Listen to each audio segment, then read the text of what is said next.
اب پردے کے نا 3 درجے ہیں۔ پہلا درجہ جو سب سے اعلیٰ ہے، وقرن فی بیوتکن، کہ سب سے بہترین درجہ یہ ہے کہ عورت اپنے گھر میں ہی رہے، باہر جانے کی ضرورت ہی نہ پڑے۔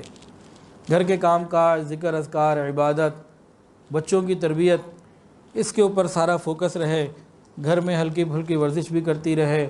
باقی جب گھر کے کام کاج سارے کر رہی ہے تو بعض مرتبہ کام اتنے ہوتے ہیں کہ ورزش کی بہت زیادہ ضرورت بھی نہیں رہتی، تو لہٰذا گھر میں رہتے ہوئے عورت اپنے لیے کوئی بھی مناسب انٹرٹینمنٹ جو حلال ہو اس کو اختیار کر لیں اور گھر میں ہی رہے۔ یہ سب سے بہتر بات ہے، اس کے درجات سب سے زیادہ بلند ہیں۔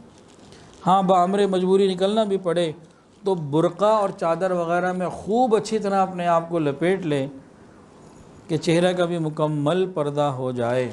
بعض عورتیں تو ایسی ہیں جب گھر سے باہر نکلتی ہیں تو چہرے کے ساتھ دونوں ہاتھوں کو بھی دستانے پہن لیتی ہیں، وہ ہو جائے تو بھی اچھا، اور اگر دستانے نہ پہنیں تو اس کی بہرحال گنجائش موجود ہے، تو اس طریقے سے باہر نکلیں۔ سادہ لباس، برقع جو ہے وہ سادہ ہو، برقع جو ہے سادہ ہو، برقعے کے اوپر کوئی کام شام نہ ہوئے ہوئے ہوں۔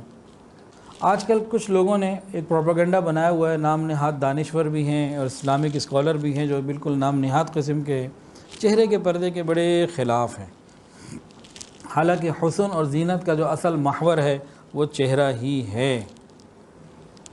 شریعت نے علاج معالجے کے لیے یا قاضی کے سامنے پہچان کے لیے، کسی مجبوری کے لیے تو چہرہ غیر محرم کے سامنے کھولنے کی اجازت دی ہے، اس کے علاوہ اجازت نہیں دی۔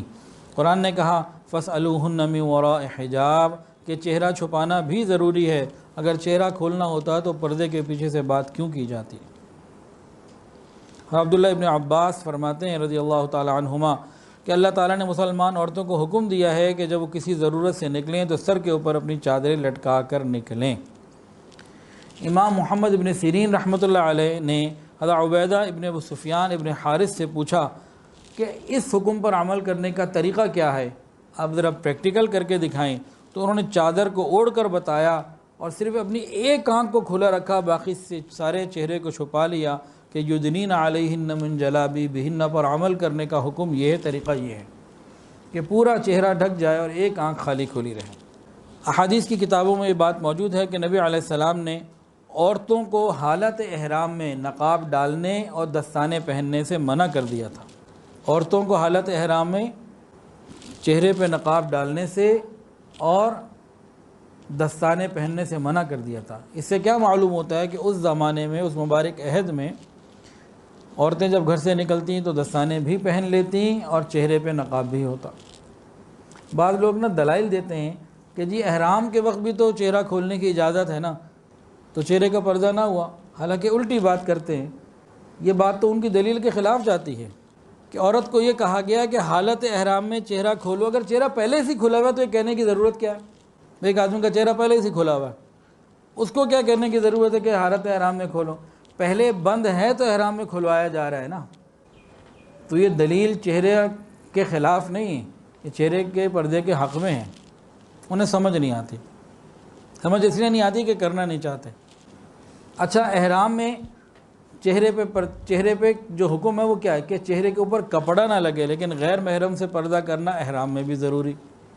امی عائشہ صدیقہ رضی اللہ عنہ فرماتی ہیں کہ جب ہم احرام میں ہوتے اور مرد ہمارے قریب سے گزرتے تو ہم اپنے اوپر ایک کپڑا ڈال دیتے جو چہرے کو نہ ٹچ ہوتا، ذرا آگے رہتا، اور مرد چلے جاتے غیر مرد تو پھر ہم کھول لیتے۔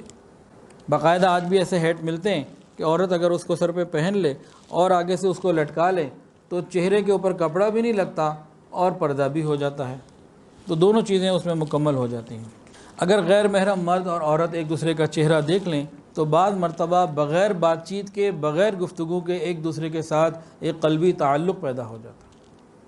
یہ حقائق ہیں جن کی وجہ سے سمجھ میں آتا ہے کہ پردے کا حکم اس لیے دیا گیا کہ فتنہ نہ ہو، اور فتنہ تبھی نہ ہوگا جب پردہ نہیں ہوگا۔